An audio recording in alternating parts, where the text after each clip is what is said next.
Hello everyone, আসসালামু আলাইকুম। কেমন আছেন সবাই? আশা করি আল্লাহর অশেষ রহমতে ভালো আছেন, সুস্থ আছেন। আলহামদুলিল্লাহ, আমি আমার পরিবার নিয়ে আছি খুব ভালোই। এখানে কিছু বাজার করা হয়েছে। আজকে সকাল সকাল আপনাদের ভাইয়া বাজারে এনে দিয়ে তার কাজে রওনা দিল।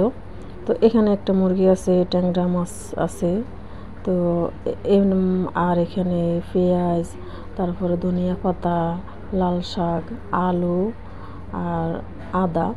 তা আদা শেষ হয়ে গিয়েছে, বললাম তো অল্প কিছু আদা রসুন নিয়ে এসেছে, সরি রসুন না আদা। আর এখানে দেখতে পাচ্ছেন 2-8টি লাল শাক। লাল শাকগুলো অনেক ভালো পড়ছে, একদম ছোট ছোট লাল শাক। লাল শাক যখন আমরা ভাজি করি বা রান্না করি, ছোট সাইজের লাল শাক হলে কিন্তু বেশি ভালো হয়। তো এই লাল শাকগুলো অনেক ছোটই ছিল।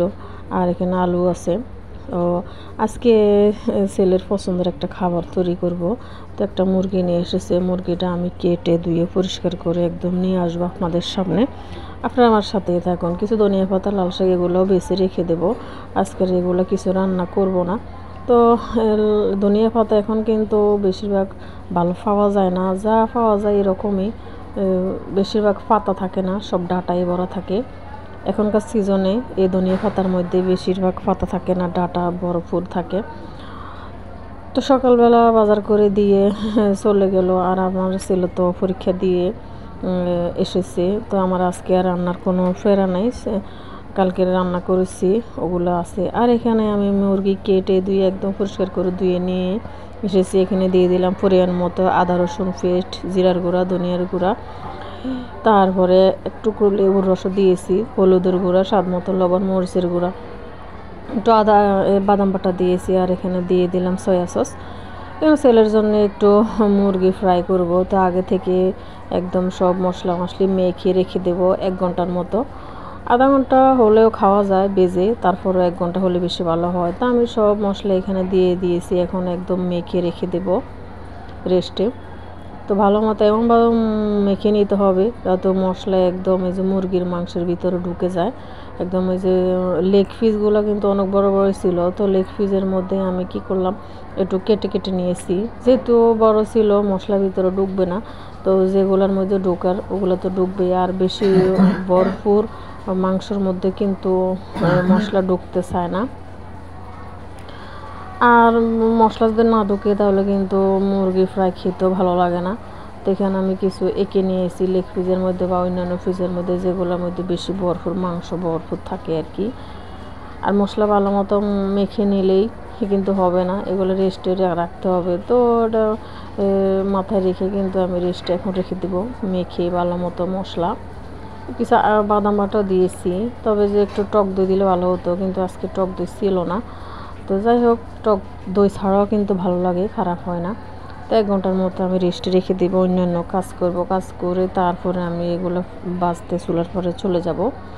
তো 1 ঘন্টা হয়ে গেছে, ফাঁকে আমি অনেক কাজও করে নিয়েছি, ঘরে যে কাজগুলো করতে হবে যেগুলো আছে। তো ওগুলো কাজ করার পরে আমি এই যে মুরগির দেখতে পাচ্ছেন একটা ট্রের মধ্যে নিতেছি, বাকি যে পিসগুলো আমি এখন বাজবো না, ওগুলো আলাদা করে আমি ডিপ ফ্রিজে তুলে রাখবো। আর 4 পিস, 3 পিস বা 4 পিস নেব ছেলেকে ভেজে দেওয়ার জন্য।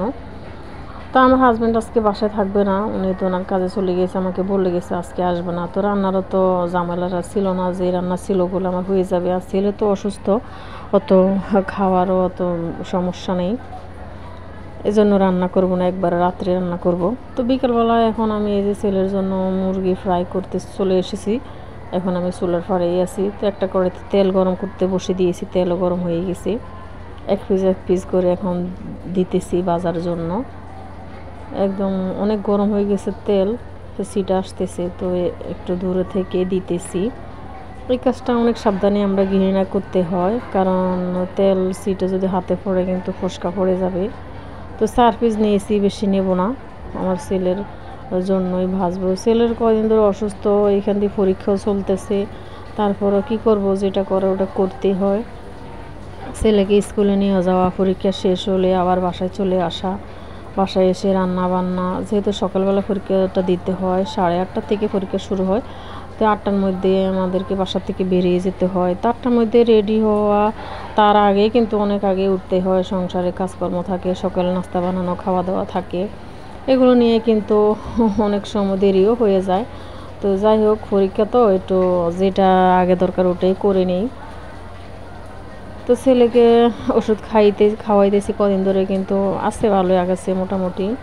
তো আজকে বলতেছে আম্মু আমি একটু মুরগি ফ্রাই খাবো। তো মুরগি ছিল না, আপনাদের ভাইয়াকে বলেছি নিয়ে দিয়ে গেছে, আর কিছু রেখে দিয়েছি, মাঝে মাঝেও খাইতে চাইলে দিবই আর কি। তো এখানে আমি অনেকক্ষণ ধরে ভেজে নিয়েছি, একদম চুলার আঁচ কমে অল্প অল্প করে ভেজে নিয়েছি। বেশি জোরে জাল দেওয়া যাবে না, তাহলে কিন্তু ভিতরে হবে না, এটা তো আমরা সবাই জানি। তো ক্যামেরাতে তো অনেকক্ষণ ভিডিও করা যায় না, ধরেও রাখা সম্ভব না।